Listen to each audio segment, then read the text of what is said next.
And it just happened that I got talking with people in a pub, and someone had just come back from Israel and talked about the kibbutz thing, which back then was still going. And a friend and I thought, well, we've got the time. Why don't we just go? And it was one of those decisions that pretty much spur of the moment. Just meet and find out about something on Tuesday night, book a flight on Thursday morning, and flying on Saturday, and you're there. And it was one of those very much off the cuff decisions to make, but one of the best. The kibbutz then had a commitment to had to say at least a month, and so that was the commitment that we had to make when we got there. But I just fell in love with it. I thought the outside work. I was farming. I was milking cows, doing various things, and there were a group of other people, volunteers, all not paid, all unpaid. And eventually, and as far as the kibbutz, next we called them, the Israelis, people who had grown there, and they were, eventually you would get to know them. And I remember they think of them, or they thought of themselves as a fruit called the sabra, which is prickly and hard on the outside, but when you cut it open, it's sweet and nice on the inside. And in a way, that's what some of them, one or two of them, said to me. This is how we think of ourselves. Anyway, I enjoyed it so much that I applied to stay a bit longer and a bit longer and a bit longer. So I stayed. Interactions with humans, and some parks do have stories. I've heard stories. I think in the Serengeti, particularly during migration. There could be more jeeps than the animals that you're looking for. Do you think there's a responsibility there that we need to be protecting the environment, being mindful of the what's going on, not just the animals, but the people and communities? How does that work for you? Yeah, completely. We don't want to destroy the thing we love. And I've seen and heard, and sometimes you do get the problem of in the high season, where you've got too many vehicles around a kill or around an animal, lion, for instance, and that's unfortunate. And I think park authorities do have to. I mean, there are rules that park authorities enforce to prevent too close an approach, and drivers get fined and sanctioned if they breach them. But there is an issue that has to be observed. I haven't had much experience of seeing that myself, I have to say. And where we try to encourage our groups, we explain to the groups, look, you're in the national park. It may be that you'll see lion or whatever it is that you want to see, rhino, and your driver will say, look, we can have a quick look, but then I suggest we move on somewhere else to try not to have that add to the pressure on that you're talking about, the impact. But I think it's, and I've seen some social media images where it doesn't look good, but I would say that's the exception, not the rule. Even landing there, you can smell something. There's dust in the air. There's something, a scent that for me just hits me every time and keeps me going back. And so it's hard to quantify. It's hard to describe, but it really gets me. And I think lots of people find they go to Africa for one reason, and they find out, well, there's quite a lot else you can see. You can't see it on this visit. You can come back next year or another time. And they do. And we do get lots of people coming back to see different parts of Africa, because it's a big place, as you may know, and very, very, very, very, very. Just thought I'd have a quick word, just to recognise that this is the 10th series, an anniversary of a kind. It's been 2 years, 60 guests. I just wanted to say thank you for all of your perspectives on travel. and how appreciative I am of your time. It's been absolutely amazing. And now, back to this week's essay. And now, back to this week's episode.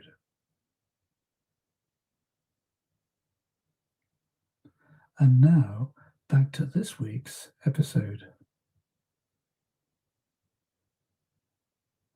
And now, back to this week's highlights.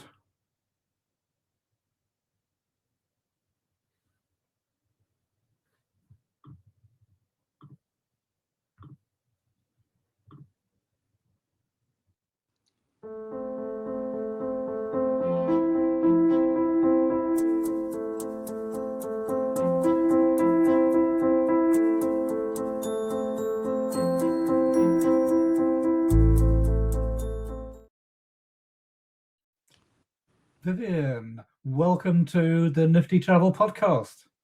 Good morning, Alex. Great to be here. No, you're most welcome. And one thing I always like to ask my guests is about your earliest memories of travel. My earliest memories of travel.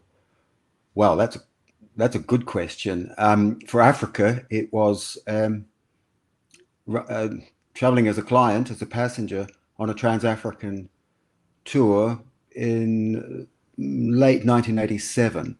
But my first memory for travel would be what is from where I'm born and brought up in New Zealand to Australia to visit grandparents who lived in Melbourne. Yeah, wow. Well, I bet that was quite an adventure at the time. It was, yes. I was 6, maybe 7. And yeah, big thing. Actually, I was a bit younger than that. So. Yeah. Do you think, not necessarily because New Zealand's in a geographical position, as the Aussies always like to think of themselves as well, but do you think that from an early age you had an early idea that you'd be interested in travel later in life?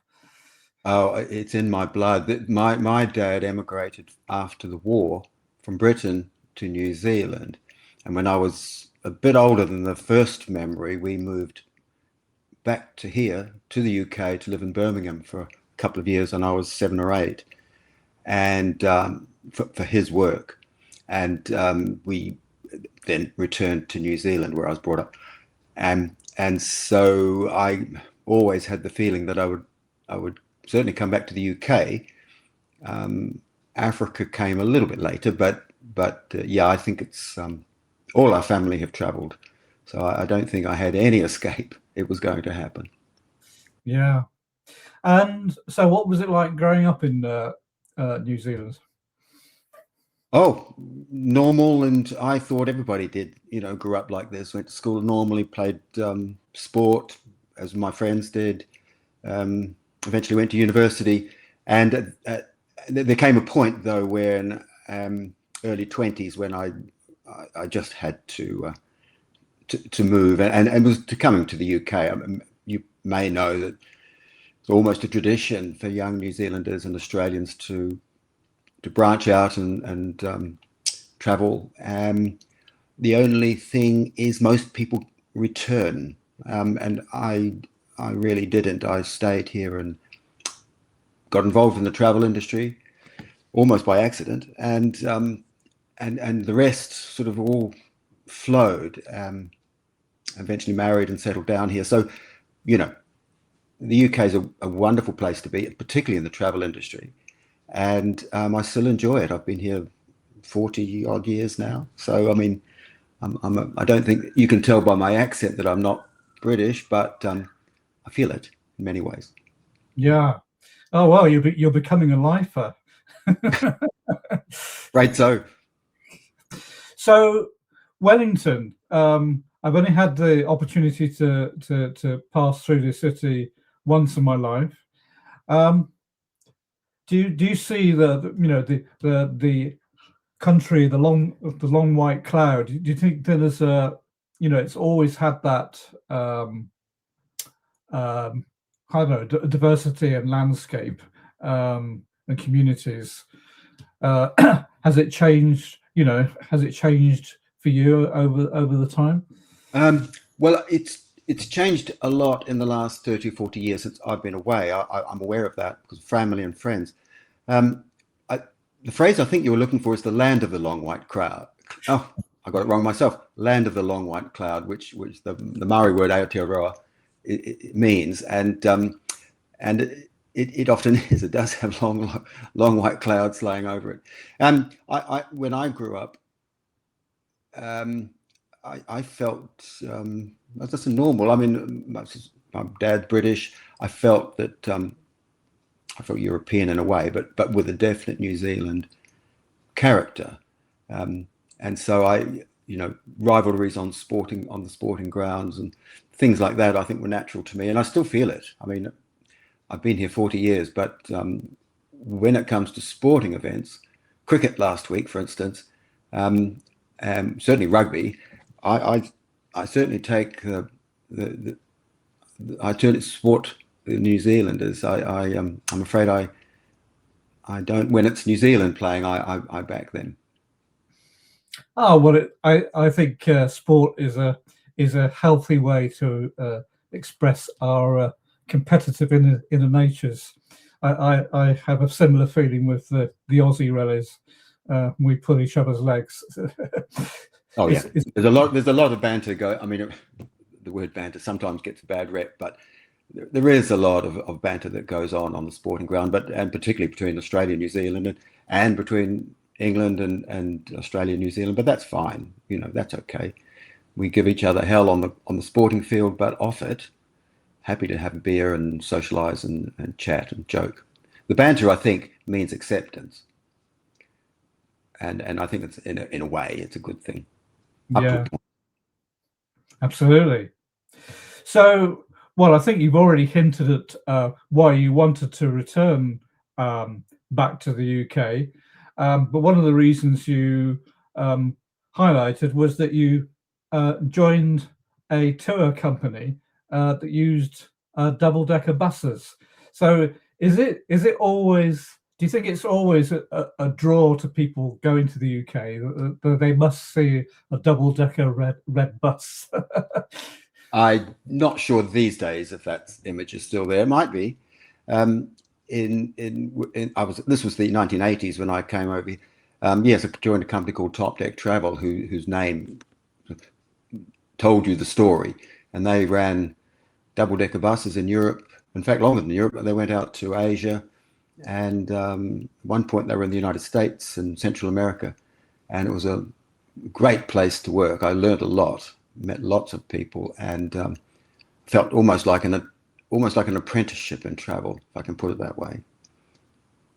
They had to. I think the buses didn't last quite so long as the company because they were old buses and they were, converted and all the rest of it. But I think they had to modernise sometime in the 90s. So the buses have gone, but the idea of travelling is I think is very much, certainly for me, it was there from the first place. But as I say, New Zealanders and Australians, and they're usually after they finished uni or their apprenticeship, before they settle down, often coming to the UK and doing a bit of travel, working holidays is a big part of it. And I think the same is reverse. Lots of young Brits go down to Australia, New Zealand, and do the same sort of thing. Yeah, no, you're right. It is very traditional. So, where did you get to travel with the double-decker buses? Oh, they did trips throughout Europe. Throughout Europe, lots of different itineraries, and including into Russia and then to Morocco, and then, as I say, their bigger trips were London to Kathmandu, and they would take 10 weeks or so to get out there, and that was amazing. They were amazing trips, and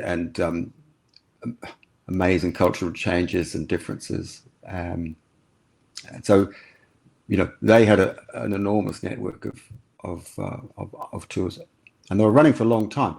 And and they're still running, but I'm not sure that they're running in quite the same way. It's been a long time since I was involved with Top Deck, but they certainly had a great time with them. And I guess all overland journeys. Yeah, it was all road. Yeah, that was the idea. It was all road travel and fairly long. So, you know, a typical European tour would be 3-4 weeks, some of them 7 or 8 weeks. The Kathmandu trip, as I said, 10 weeks, 12 weeks. And I remember they had tours in America as well. In fact, I remember doing one. Coast to coast was 5 or 6 weeks. So, and we were a real novelty over there. And they did have the double-decker buses, and yeah, they had high novelty value in the United States. But yes, it's all road travel, and that's the whole thing of it, was that you would travel by road. Took a bit of time, but modestly priced, reasonably priced, and high value for money. So would you say they were like the early version of slow travel?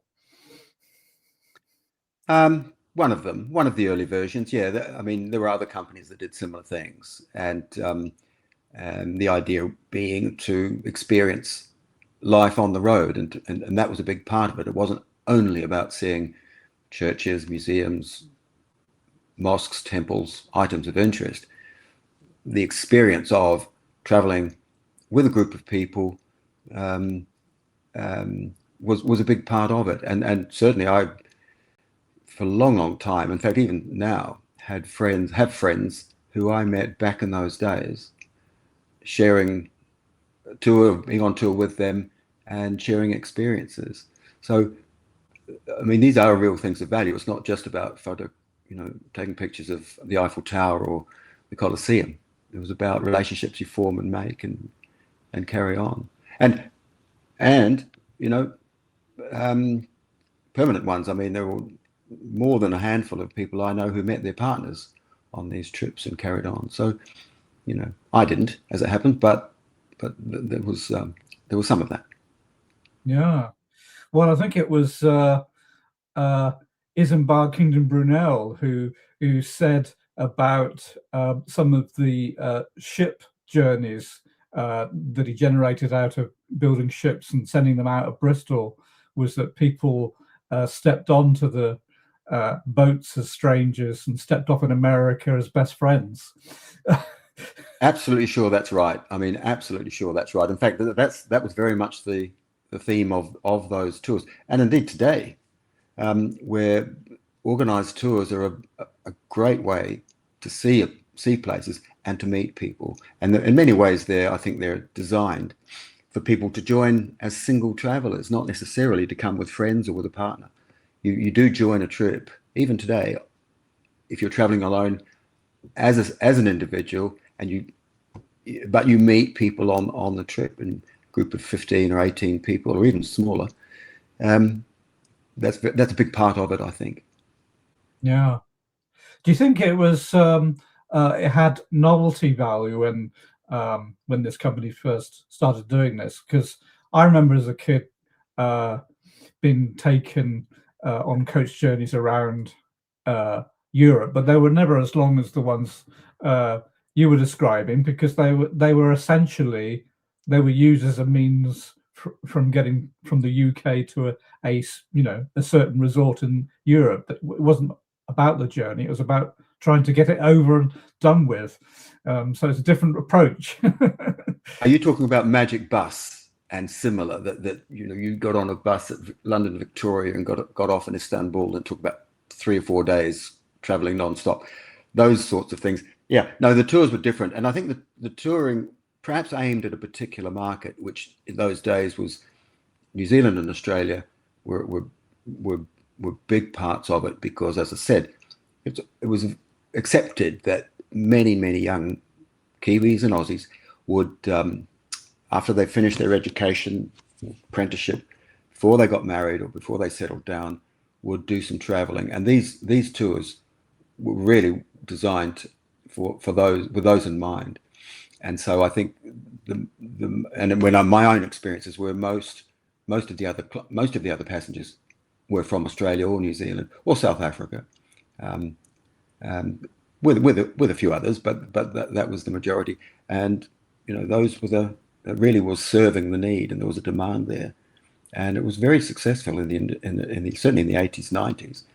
Not just Top Deck. There were other companies that did the same thing, and as far as I know, there are still. But I think perhaps maybe the clientele has changed, or their expectations, or the time they've got available.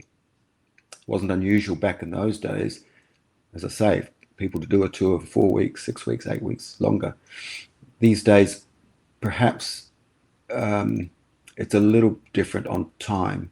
And also, the other thing, with the internet, with the rise of the phones, quite a lot has changed. And I wouldn't really want to know what the young people today, where their demands are. It will have changed. Absolutely. Well, in those days we weren't attached to bricks in our pockets.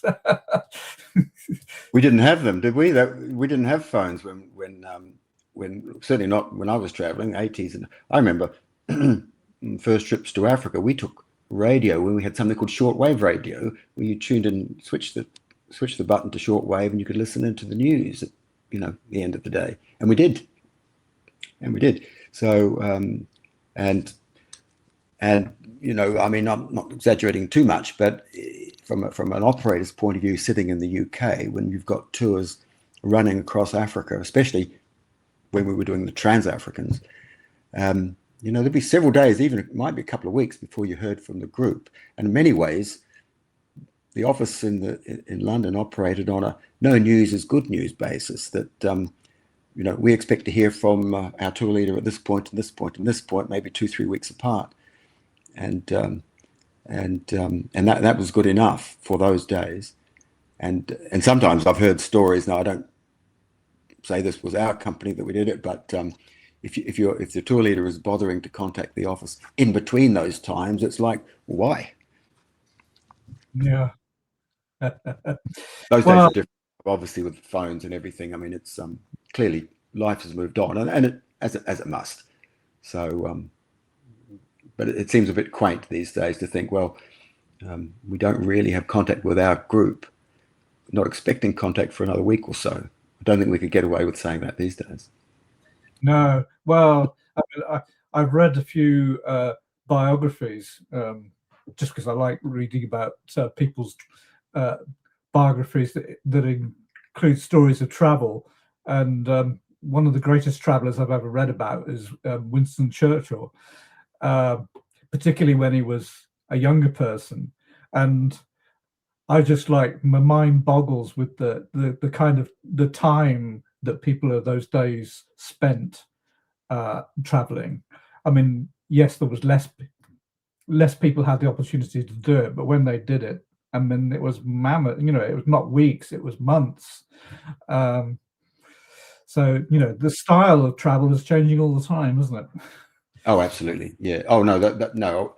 I think those days, those days of sort of, I think what's happened is it's been democratized. I think that happened at some point, that it became possible for almost everybody. I don't say everyone, but almost everyone, if they were able to get work, put a bit of money away, they could save up, and if you wanted to, you could spend that money on travel, and you didn't need to be in the Winston Churchill class to be able to travel. You could do it as a normal individual, state school education. You were able to do it. Certainly growing up in New Zealand and Australia, that was possible. I suspect the same thing growing up in the UK.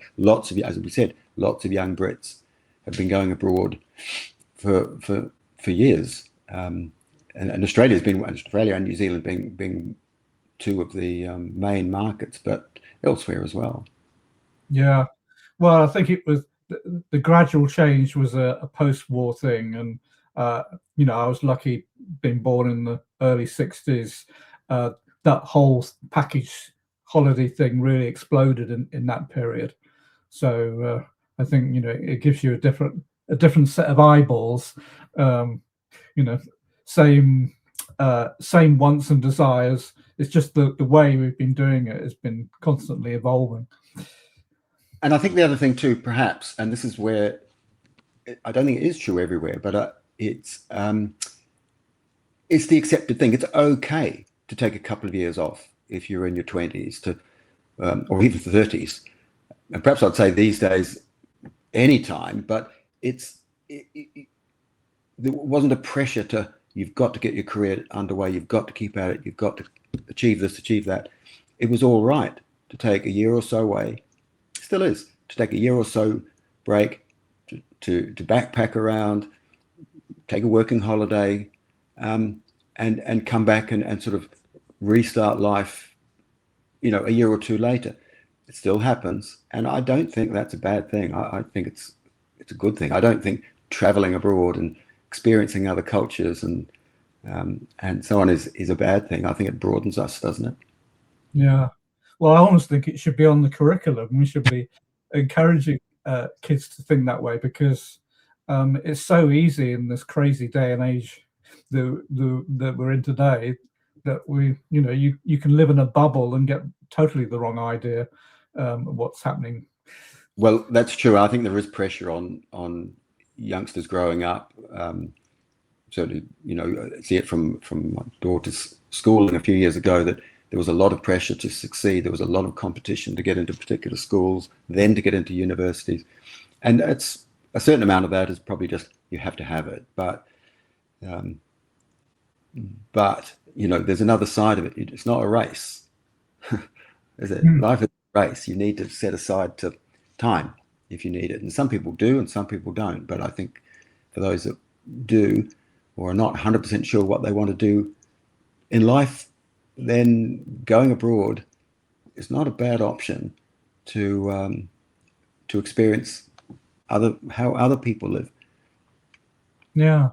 So do you think, well, I'll let you tell me the story, but do you think that as a result of, traveling earlier in life, going to the UK, going back to New Zealand, do you think you saw New Zealand differently, or Australia a little bit differently, and going back to New Zealand? Do you think you more readily saw the differences and therefore gained something from it? Completely. When I went back to New Zealand after a few years abroad, I saw it with completely different eyes. You see it having benefit of other experiences, having lived here for a while, and you mature. And I think maturity brings different views, perhaps a little more understanding. When I left New Zealand after university, I was aching to get away, but when I went back after a few years, I saw it. What a beautiful place. Why was I so keen to break away? And I think it wasn't anything peculiar about me. I just think it happened that you need a break, and traveling and especially traveling for a certain amount of time. I'm not talking quite so much of going off on a holiday for a week somewhere, although there's nothing wrong with that.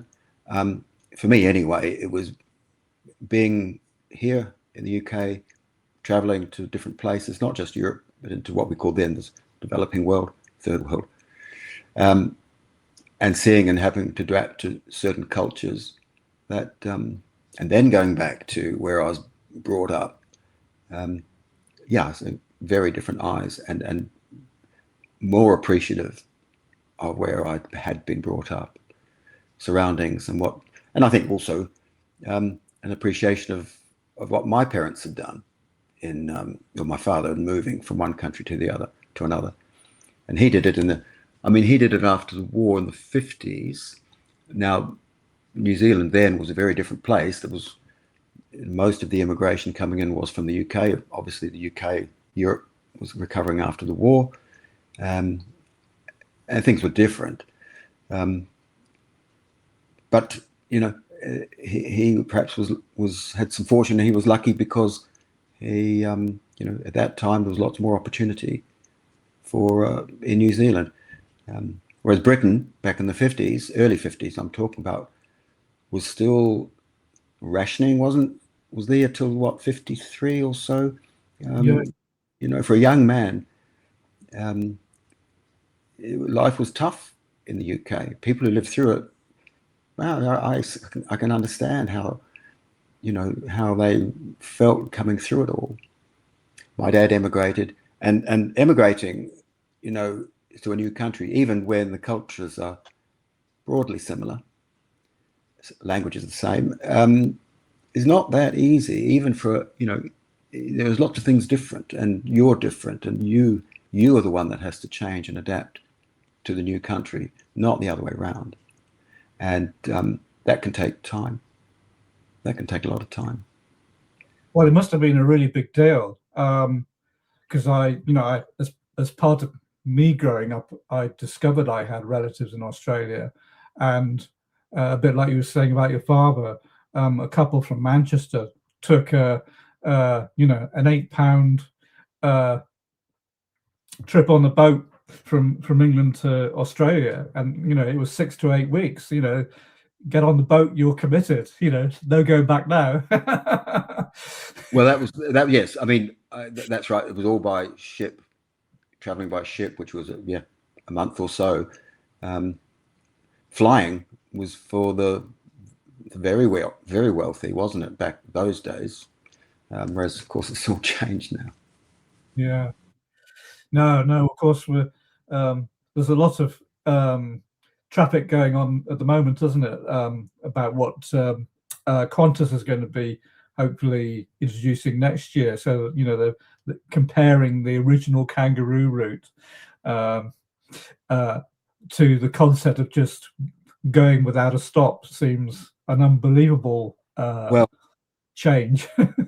Yes, indeed. I've seen those that advertising about their non-stop flight, and I think I'm not sure if I would want to do it. Flying to New Zealand a couple of times over the years, you get used to 2 12-hour jumps, roughly, and going via Los Angeles, slightly different when you go across Asia, but doing one for, what do they say it is, 17, 18 hours? Might be 20.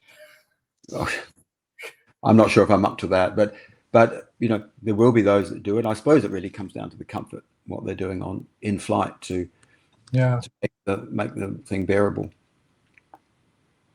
Now, you mentioned other countries that you visited. You mentioned Egypt, India, Nepal, Sri Lanka, all very different countries, different cultures. What was your impression of them? That's very difficult to put in a sentence. Yes, I think I was more attracted to the hot countries. Certainly initially Asia, India, Sri Lanka, Nepal. What was the attraction? Boy, I think just the complete difference between where I was brought up and how their cultures. The impression, actually, there was an immediate impression, but I got it when I came to the UK as well, which was of numbers of people. So New Zealand now has about 5 million, population of about 5 million, but when I left it was 4-ish. The UK, flew into the UK, and of course the population was I guess 55, 60 million. Then here now it's 67, 68 million altogether. London, where I live, 9 or 10 million. I mean, the difference, and I'm from Wellington, which had if you took the greater Wellington area, then maybe 300,000 or 400,000 people, but spread. London at 8 or 9 million did make an impression. Well, the same thing traveling out to Asia. Now, it did it by road, so it was more gradual, but certainly coming across into Pakistan and India, that is a substantial difference. It's almost an order of magnitude different from the UK. So if New Zealand to the UK was an order of magnitude of, I don't know, couple of orders of magnitude, 4 million or so to 60 million, let's say. And going from the UK then to a place like India, it was at least the same order of magnitude, 10 times, 12 times more. So that was an initial very strong impression of just so many people. But you get used to it. You get used to it, and then it's you make your way in doing what you want. But you have to make allowance, and that's the thing. Going back home, still call it home, Wellington. It's not the biggest city in New Zealand that is Auckland with 1.5 million or so, but very spread out. It's you don't get the people. In fact, that's one of its attractions. I say to many of my British friends, it's a long flight to get there, but when you're there, it does feel like the roads are practically there for you. There's not much traffic. Of course, there's rush hours there and there's school holidays, but broadly, it's a very different feel. Yes, you're absolutely right. I think that's the contrast I noticed. As you say, it felt like there was no one else there. You could shut your eyes and thought, wow, all this space and just me. Well, I did wonder in one point certainly Wellington was very well known for its number of its cafes and nightlife and restaurants and lovely little places you could just stop by and have coffee or something. How do they all stay in business? Where are all the customers? But they do. I think it might have changed a bit now, but that was here in London you can see how well there's millions of people all around. Providing you put up something for the customers and service is good and price is reasonable, you can expect custom to follow. That's what you get with human resources here in the UK. Amazing. Yeah. Now you mentioned Israel in particular. Yeah. I guess you'd always wanted to find out what a kibbutz was like, but you said that you only intended to stay for a few weeks, but the trip you rather extended it. So what about Israel persuaded you to stay longer? Oh, well, I was between. I'd done some training to be a tour leader in Europe, but in the winter, and they'd said, "Well, look, all very well, but we've got no work for you at the moment. Come back in a month or two." And it just happened that I got talking with people in a pub, and someone had just come back from Israel and talked about the kibbutz thing, which back then was still going. And a friend and I thought, well, we've got the time. Why don't we just go? And it was one of those decisions that pretty much spur of the moment. Just meet and find out about something on Tuesday night, book a flight on Thursday morning, and flying on Saturday, and you're there. And it was one of those very much off the cuff decisions to make, but one of the best.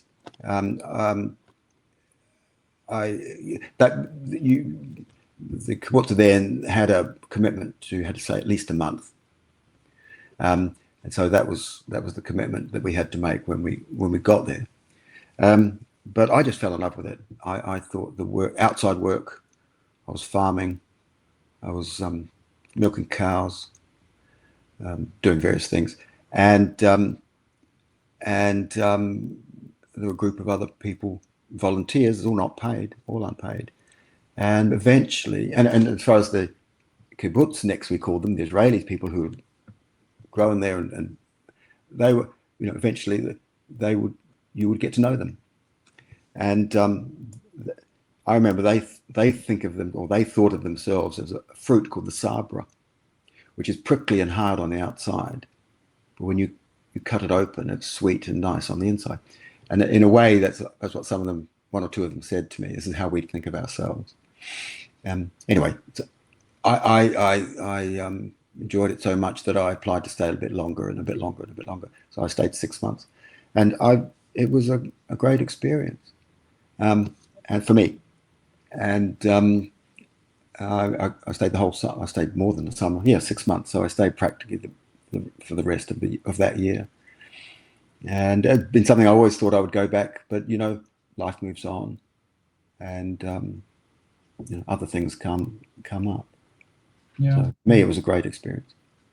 Do you think Israel is one of those undiscovered destinations that's not always on people's bucket lists?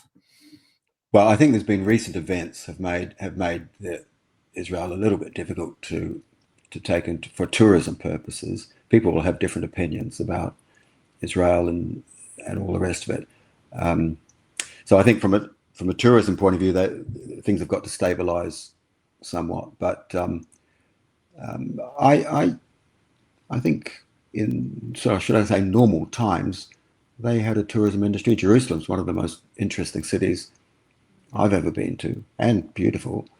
But there are other areas too. So I think the whole Middle East is a fascinating area. And so I know Egypt and Syria. So well, not Syria so much recent times, but I think the whole area is fascinating.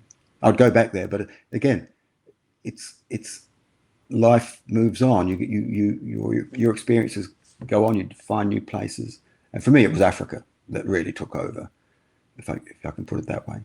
Yes, and that's a nice way to segue into the next phase of the things I wanted to ask about you.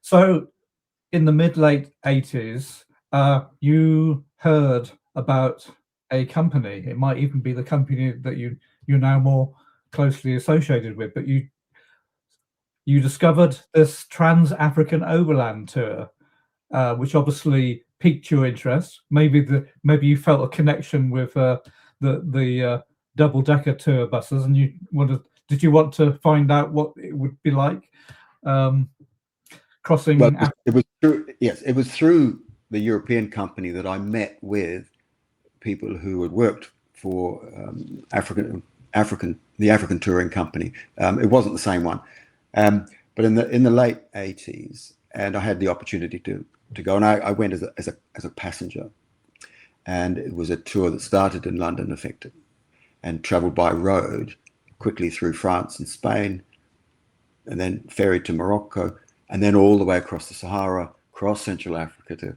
East Africa, and further down, all the way down to South Africa. It took around about 6 months, and that experience was an awesome experience, and for me, I think changed my life. It sounds a bit dramatic saying it that way, but looking back, I can say, well, it did actually change my life, because of it.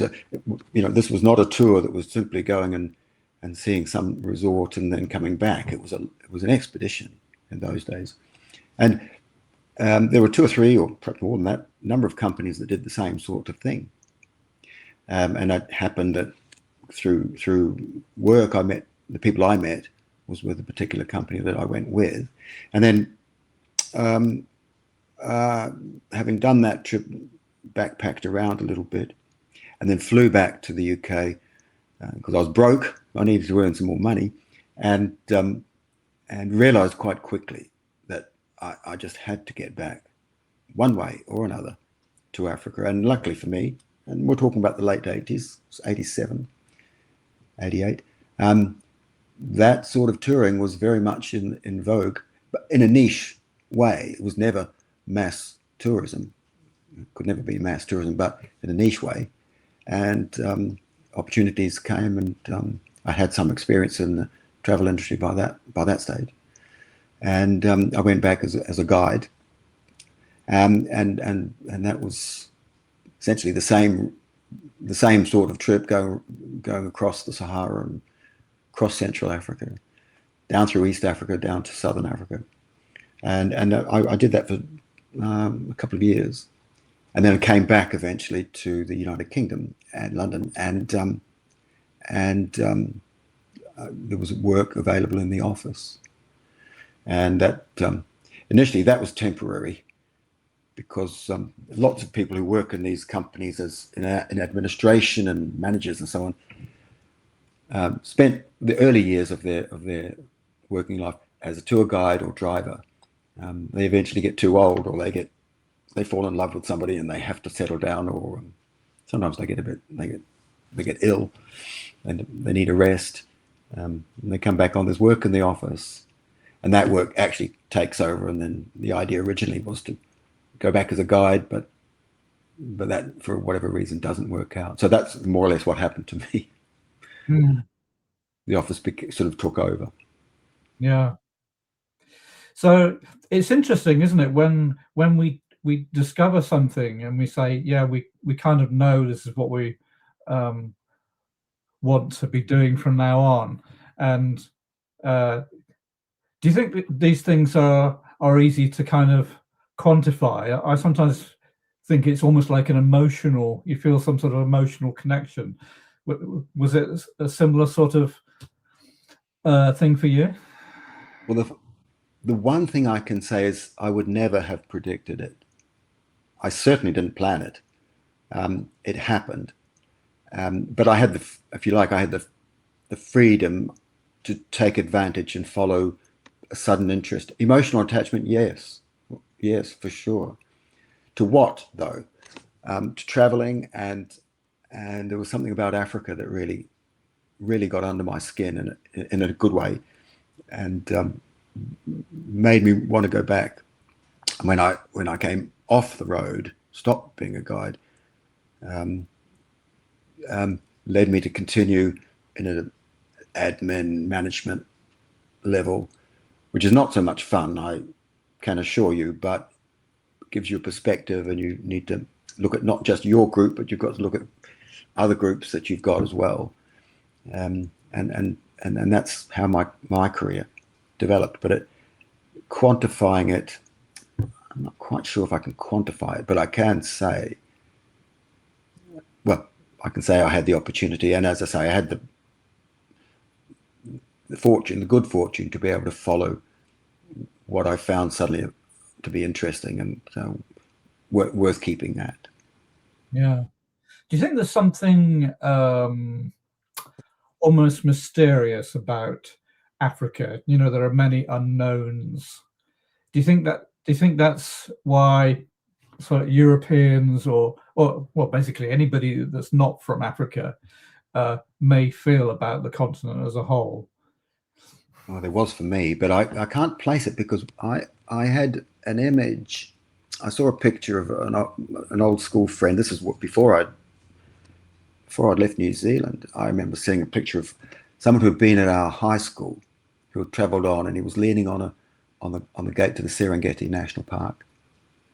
And I didn't know this chap very well, but I reckon he was in our local paper. That's right, in our local paper, and I recognised his face. And I know he's in the Serengeti. And that was when I was probably 16, 17 maybe. So Africa, there was something in the back of my mind at some point. But when I went to Africa, and I didn't really have a picture in my mind of what it looked like. And I didn't really know what to expect. Wildlife, yes, but not really. And I would say that these days, I think for someone contemplating Africa, yes, there's most people want to see wildlife, or they might have something in mind, Victoria Falls, or they've seen pictures of Cape Town. But there's a lot else, but it's hard to put in words. It really is. But there's something about it. Even landing there, you can smell something. There's dust in the air. There's something, a scent that for me just hits me every time and keeps me going back. And so it's hard to quantify. It's hard to describe, but it really gets me. And I think lots of people find they go to Africa for one reason, and they find out, well, there's quite a lot else you can see. You can't see it on this visit. You can come back next year or another time. And they do. And we do get lots of people coming back to see different parts of Africa, because it's a big place, as you may know, and very, very, very, very varied. In the same way that Europe is, between, let's say, Italy and Denmark, or I don't know, Scotland and Greece, you can see enormous variation. Well, Africa is the same, except more. And so once you've been there and seen a little bit of it, it's very, very tempting to go back. Yeah, multi-layered. So I suppose that may be part of the reason why crossing the Sahara was something you found interesting to the extent that you've mentioned it in your bio. So what is it about deserts do you think has caught your attention? Were you half expecting to see Lawrence, or was it something else? No, I wasn't expecting to see Lawrence, but I was expecting to see lots in the way of dunes, sand dunes, and you don't. Well, you do in some areas, but it's not all those pictures of lovely dunes at all. But there are certain areas where you do see those. I like the emptiness. I like the space. I liked. I won't say loneliness, because that's got a different sense, but I like the space, I think, and the cleanliness. And yeah, there was something about that, but it can be uncomfortable and dusty. It can be hot. It can be cold. And so it's not all, peaches and cream.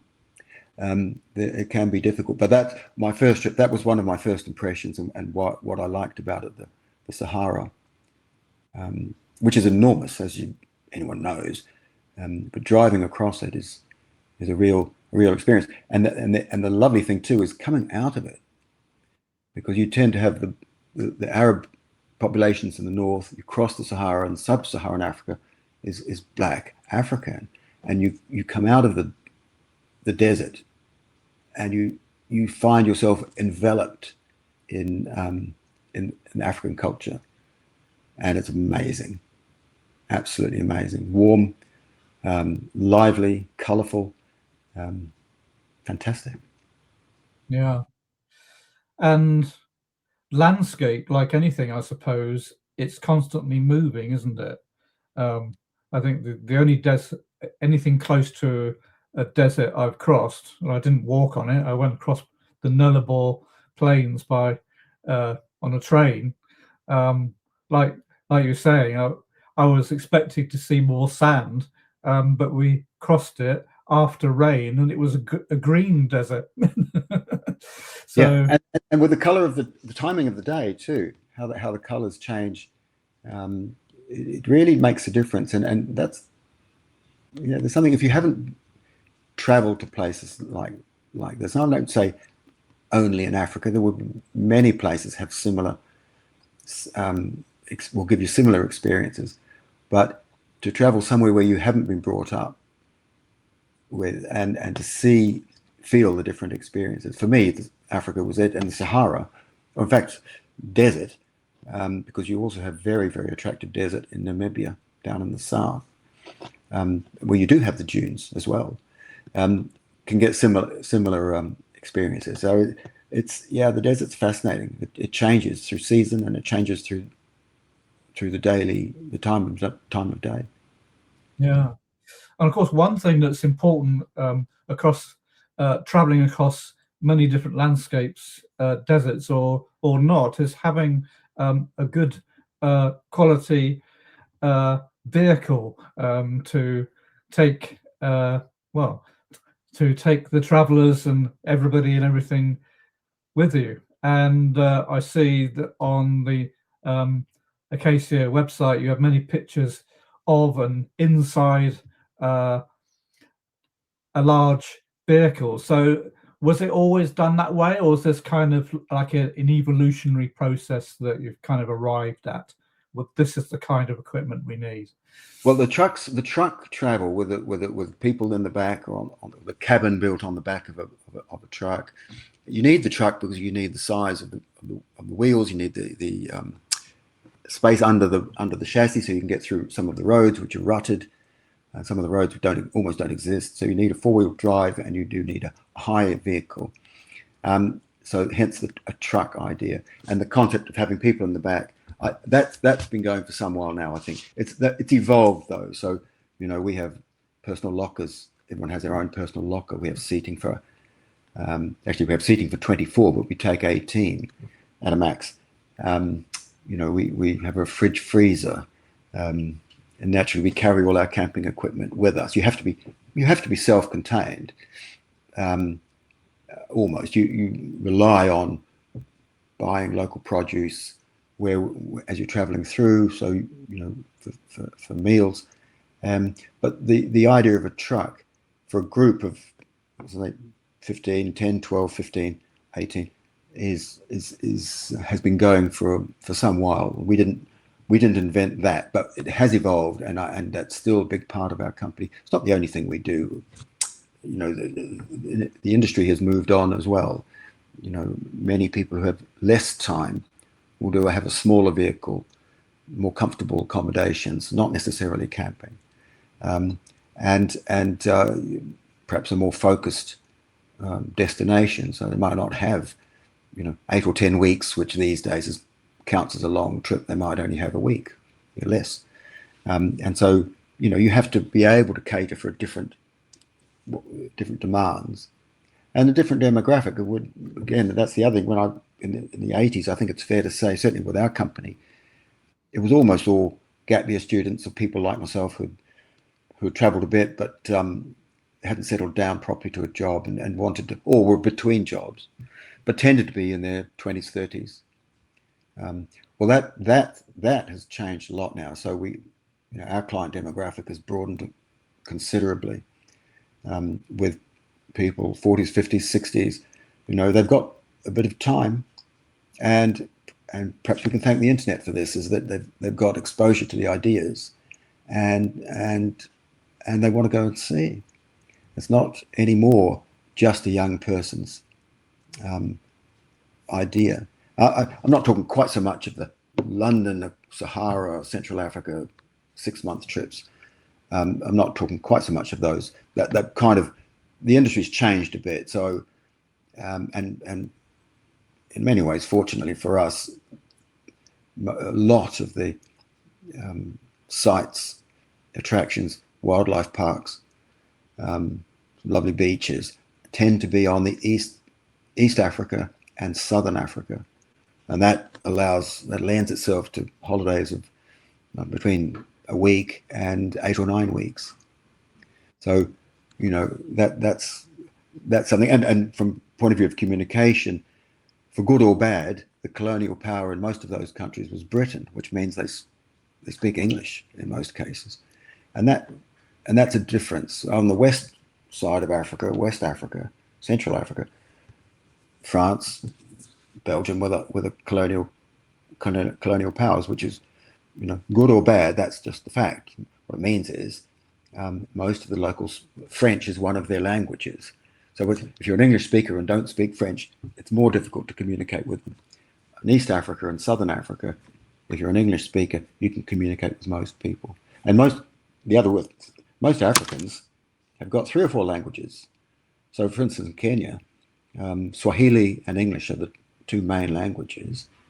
But in addition, most people will have their own tribal language that they speak, and perhaps 1 or 2 other tribal languages. So they've got 3 or 4 languages, a bit like Europeans, but not much like me.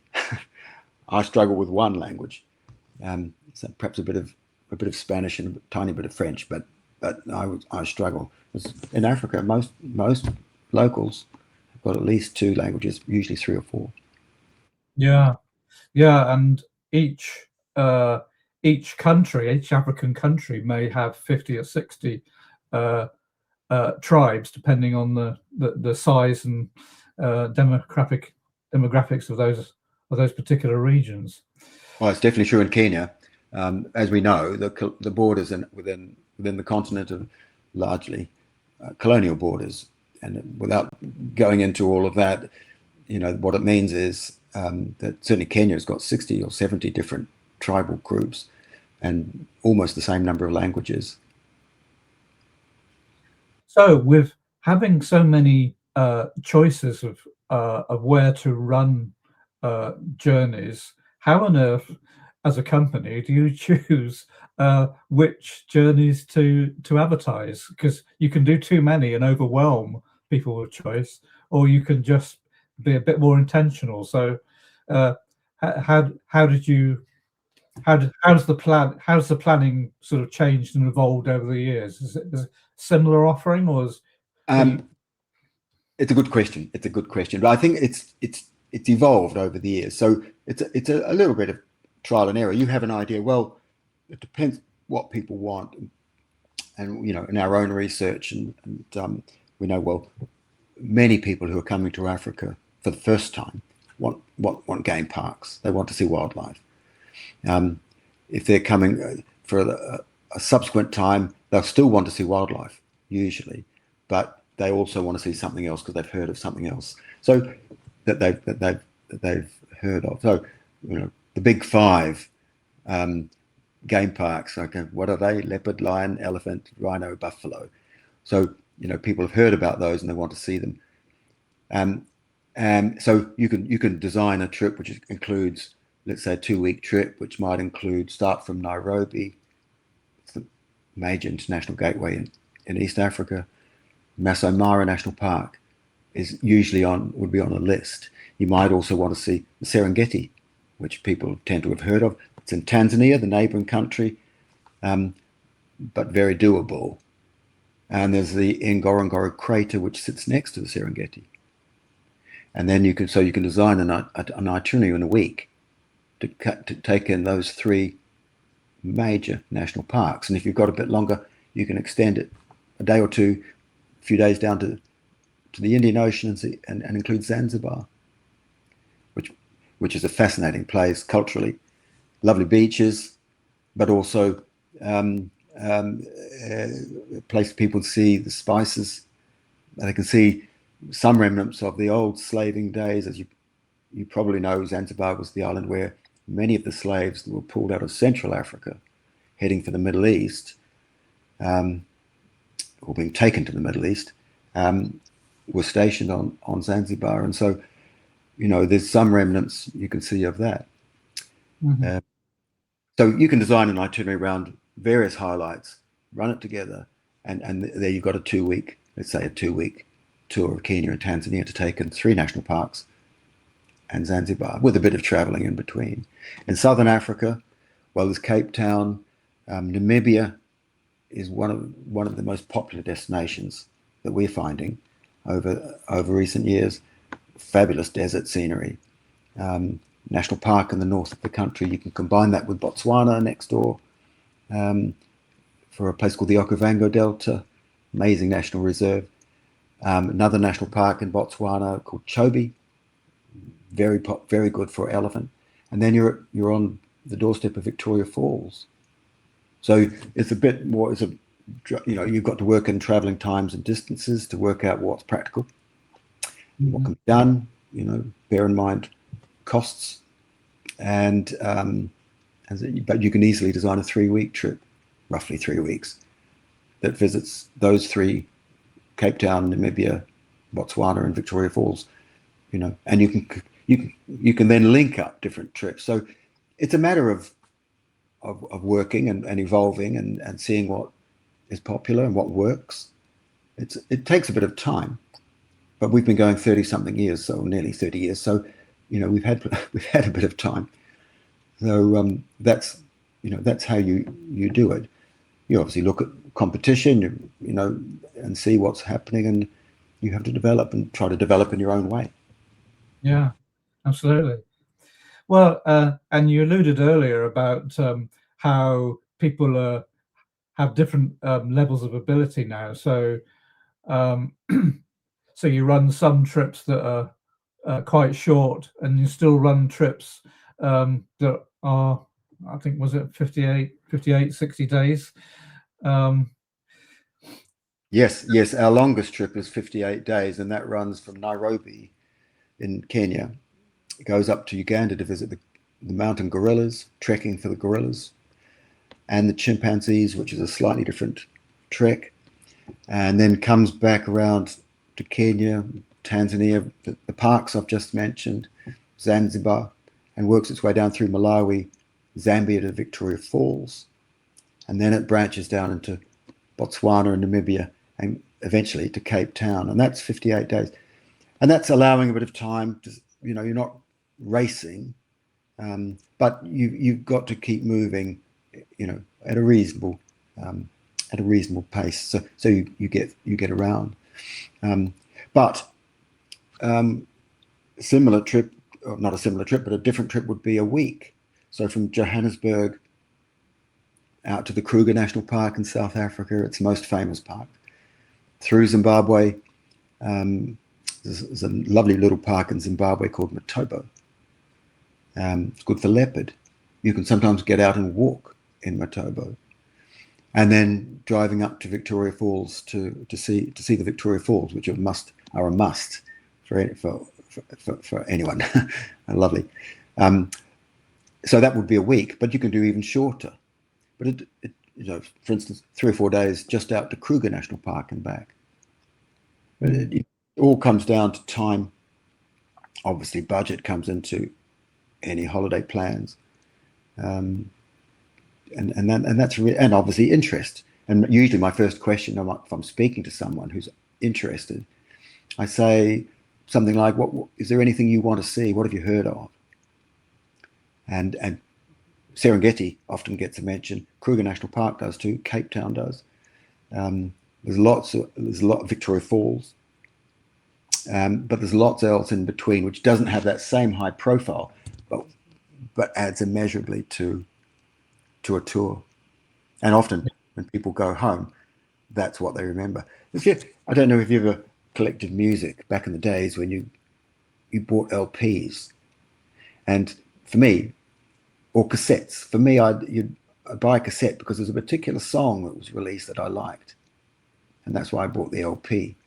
But when you listen to the LP, you find there's actually other songs on the LP that you find you like more, and often there might be 2 or 3 songs, and you realize, oh, that LP or cassette, I love this song and I love that song, but actually I bought it for the single, but it's not the single I listen to anymore.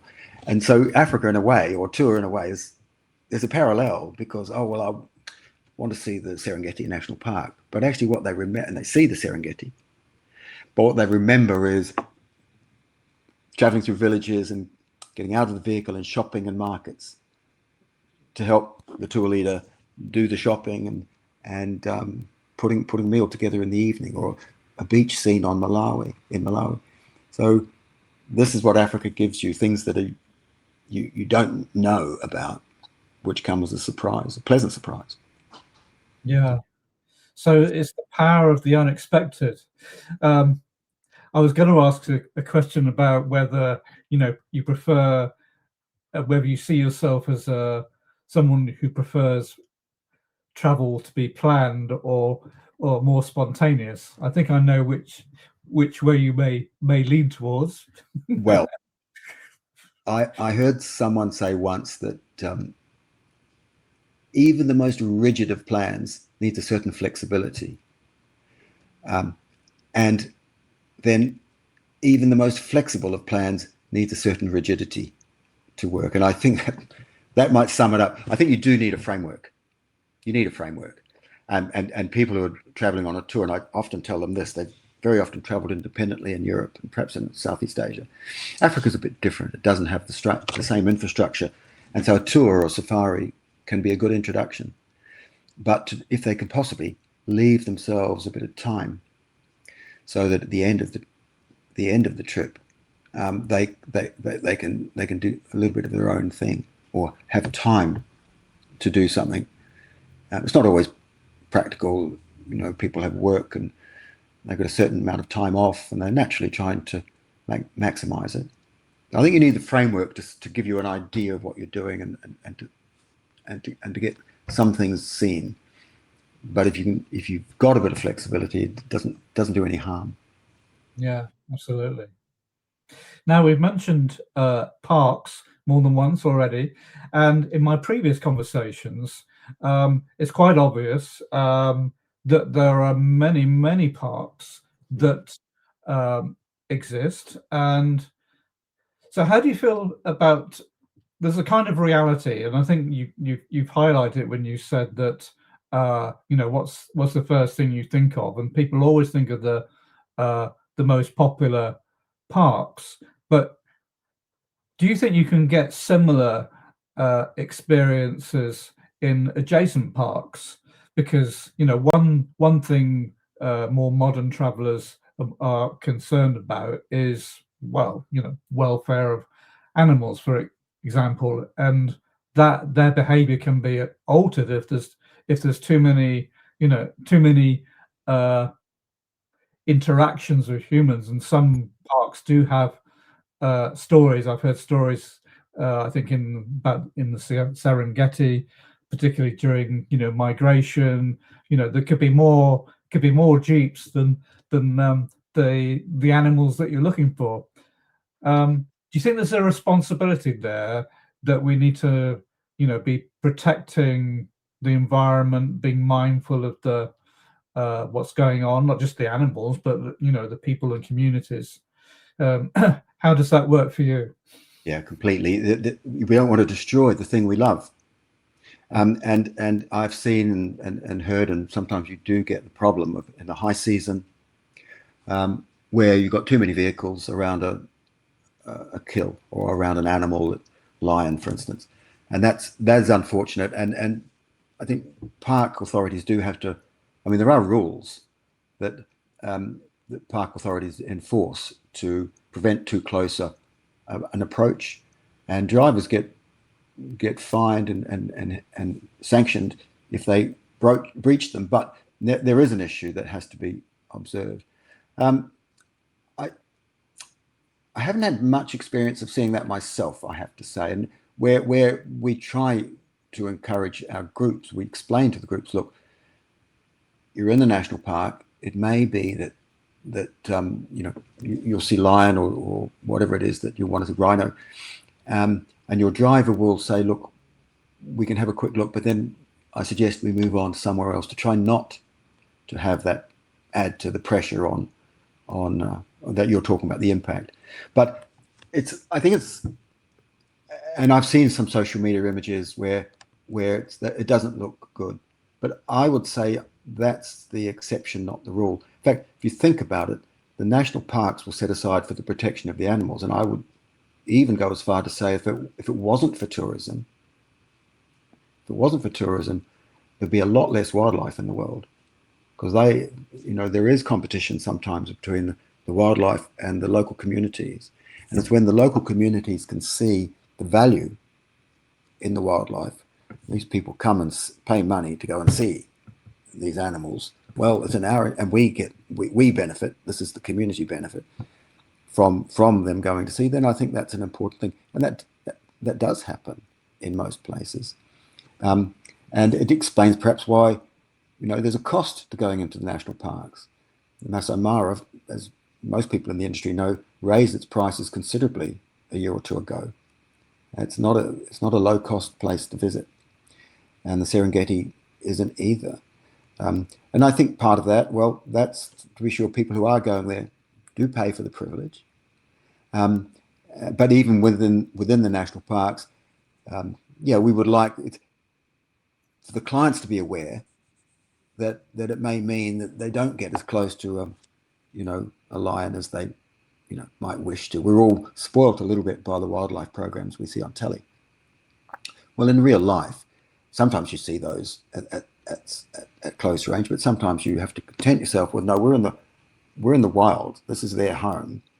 We are the visitors, and we need to be responsible. We try to encourage that, but I do think that the social media images are not the common. That's not common. It's happened. It shouldn't happen, but it's not a common experience. In my experience, it's not a common experience. But as I say, if we didn't have the wildlife parks, my feeling is there'll be far fewer elephant, far fewer lions, giraffe, zebra in the world, because if no one's coming to see them, there's no value that people. There is a value, but there's not a value that local people can appreciate when they want to plant crops or they want to run their cattle.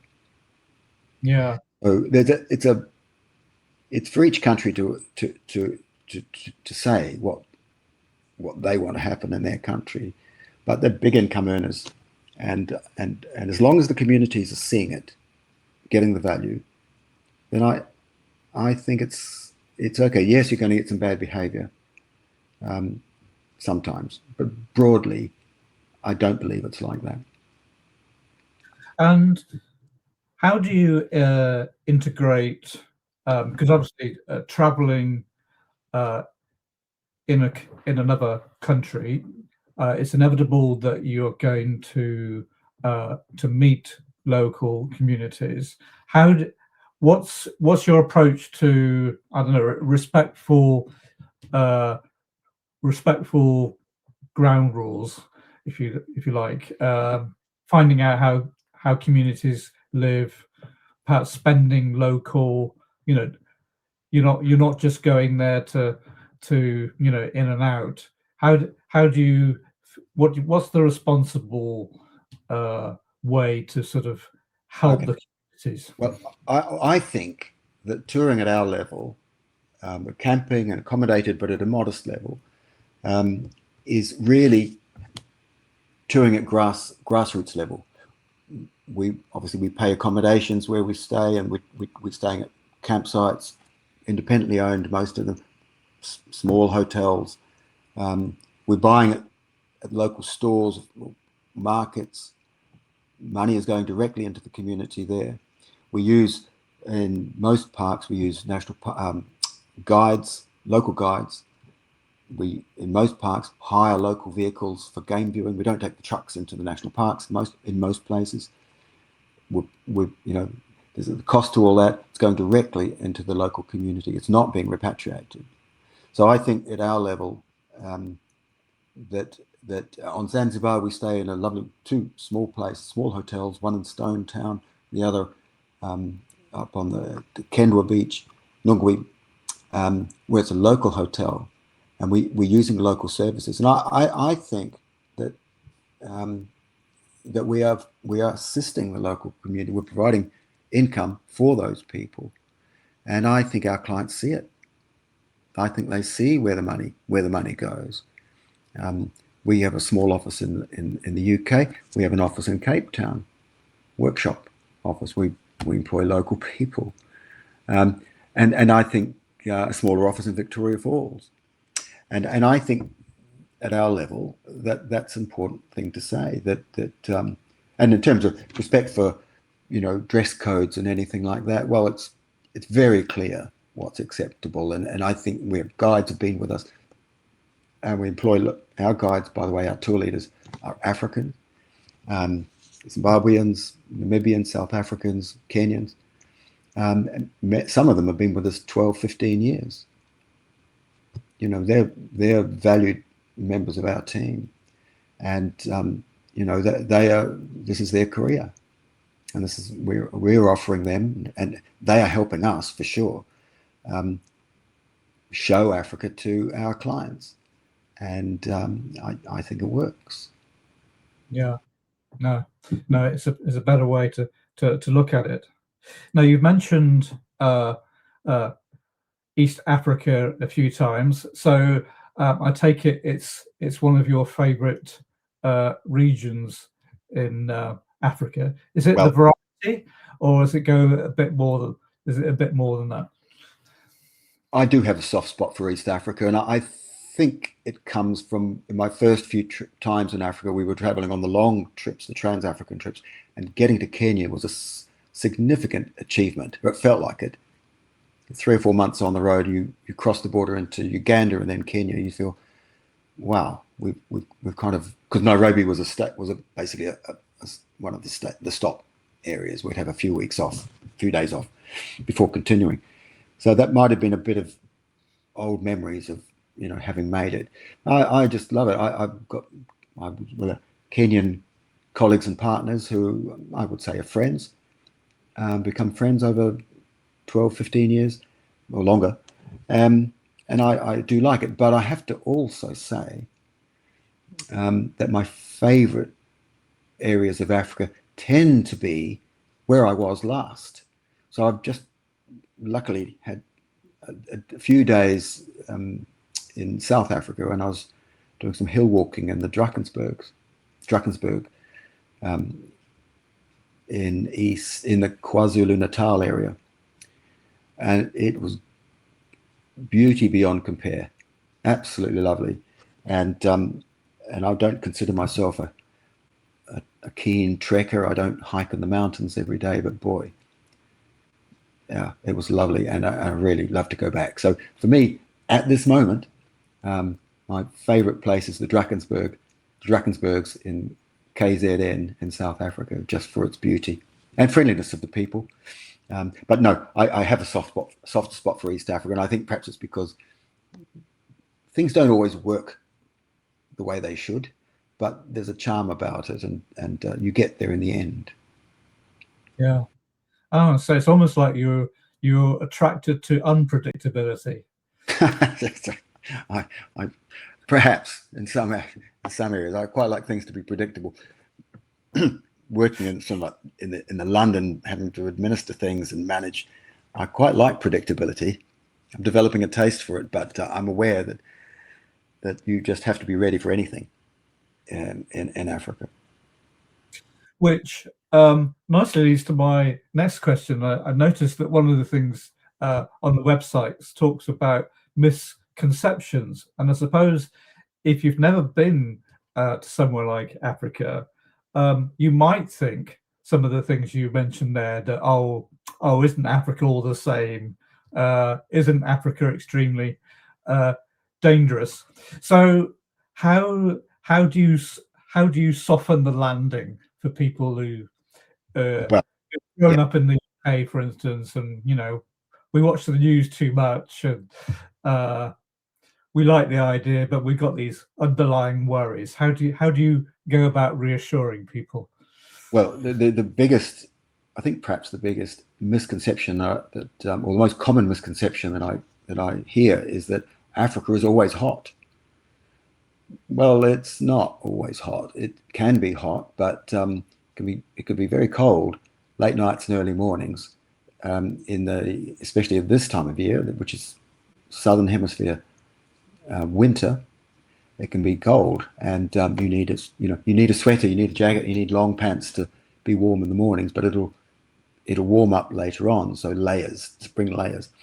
Well, part of the reason for doing a tour in the first place is having the infrastructure and the moral and physical support to enable someone who's traveling on his or her own to be able to see these places. And that's what a tour gives somebody. It's that there's support, there's a bit of an organization that you're buying into, and to take you from here to here to here to here, seeing different places, arranging for vehicles to game drive, because if you're backpacking, and people do, but if you're backpacking, you can't just rock up to the gate of the national park in most places and just sort of hitchhike around the national park. It doesn't work like that. You need to have some organization to drive or be driven on game drives. Obviously, you wouldn't be walking around a national park where there's lions around, for instance, but it just doesn't happen. So you need a bit of support and organization, and that's what a tour gives you. And it gives you some support and protection. So, personal security is important. But then if you're traveling, give me a place where personal security is not important. You can have your bag, camera, phone snatched out of your hands in Oxford Street. So you take care of it. You should be taking care of yourself in Oxford Street, just as you would if you were in Paris or Rome. Well, it's the same thing if you're, wandering around Cape Town in the Victoria and Alfred Shopping Centre, for instance. You need to be careful. But that's all it is. You don't need to be paranoid about it. Certain rules. So, I would encourage everybody, if they're going out at night time in Africa, you get a taxi. You get a taxi even if it's just a couple of blocks. You don't walk home at the end of the night. You simply don't do it. And that's certain rules. But that sort of thing is, we talk about it in our pre-tour information. Guides will always remind people to be careful. You don't show your valuables too obviously. But again, where is that not true? So, yes, you need to be careful. You need to be sensible. You don't want to be showing signs of obvious wealth when you're in an area which is obviously not wealthy, but that's true everywhere. So I think it's care and common sense more than anything else. And as for health and issues, yes, well, there's some health precautions that need to be taken. Malaria is the obvious one, and except for parts of South Africa, which are malaria-free, most of the sub-Saharan areas have the risk of malaria, and that you need to respect that because malaria is a serious disease.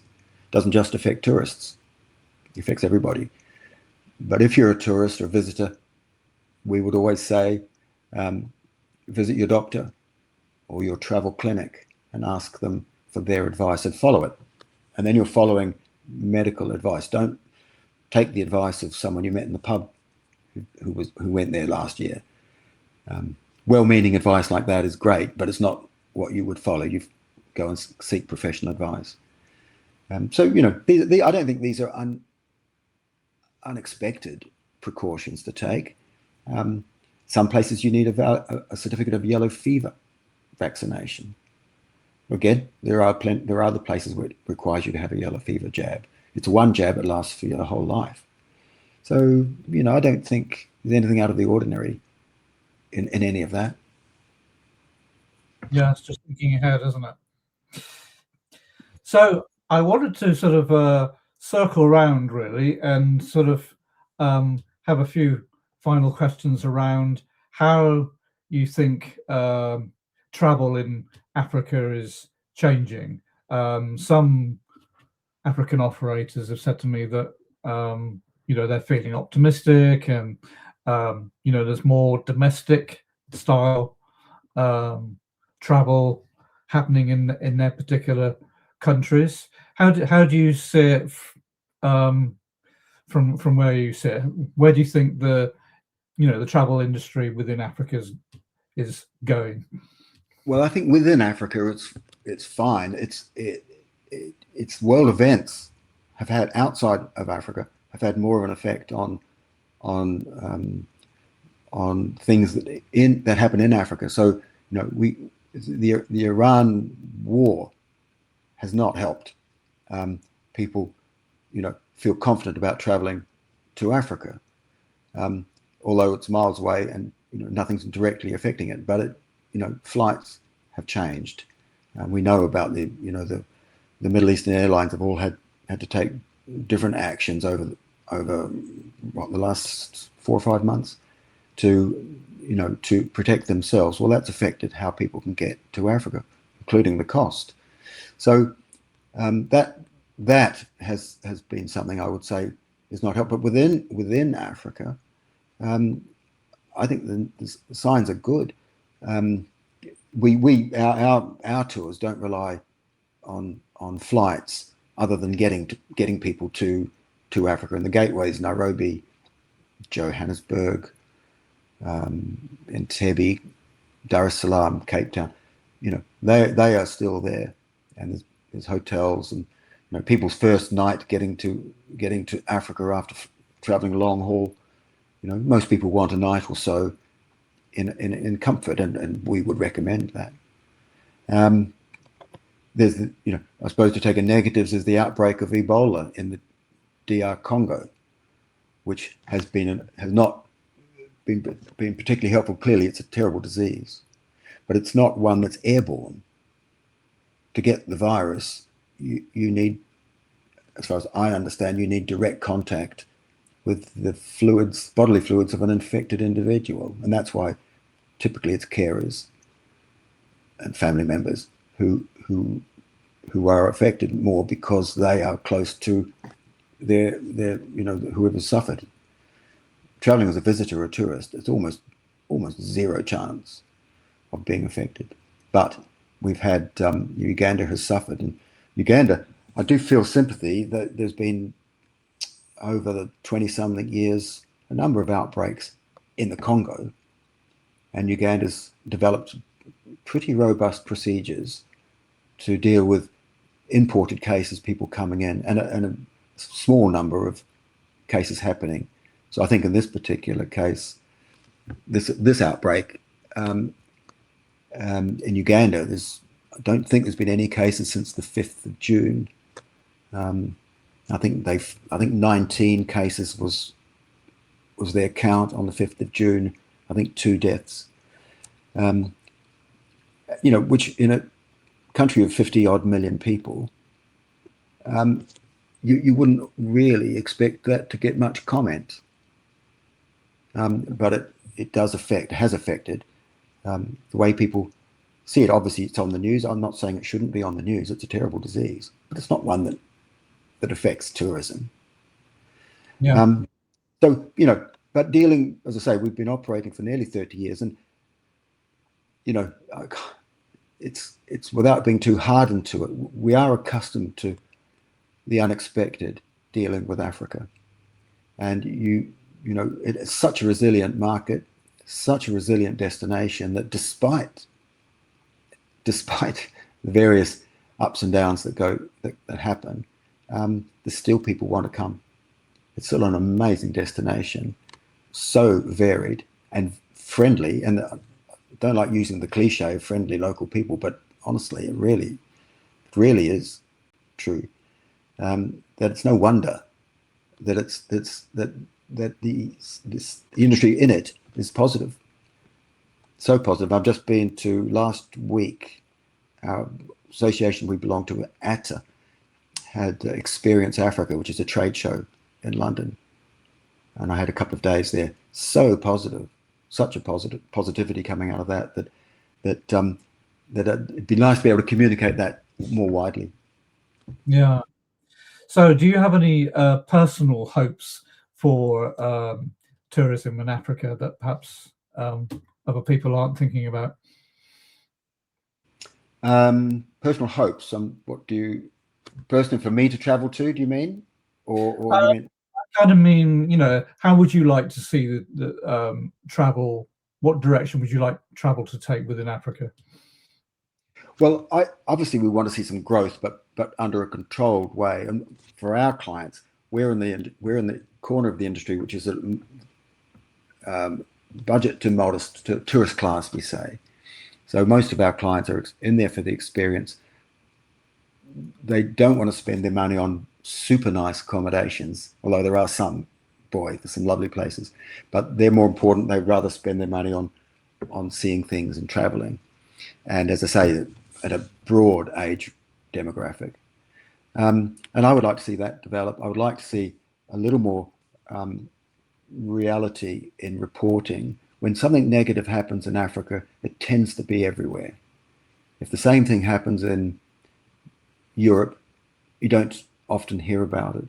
So, I do wish sometimes for a little more reality checks for people who are ready to criticize when things go wrong. But, as I say, been involved now for, 87 to 2026. It's getting on for 40 years. I tend to roll with the punches and take advantage, really, because things are so resilient that that companies like Acacia are still flourishing and offering a service, I hope, to our clients who have stayed with us. Many have come back. Yeah. Oh man, that's a positive way to wrap our conversation today. I could have chatted to you for ages, Vivian, but it's been wonderful hearing your insights, your background, and why Africa's become a special place for you. So really appreciate you spending time with us today. Thank you, Alex. It's been great chatting, and thank you for the opportunity, and hope to see you again. Yeah, you're most welcome.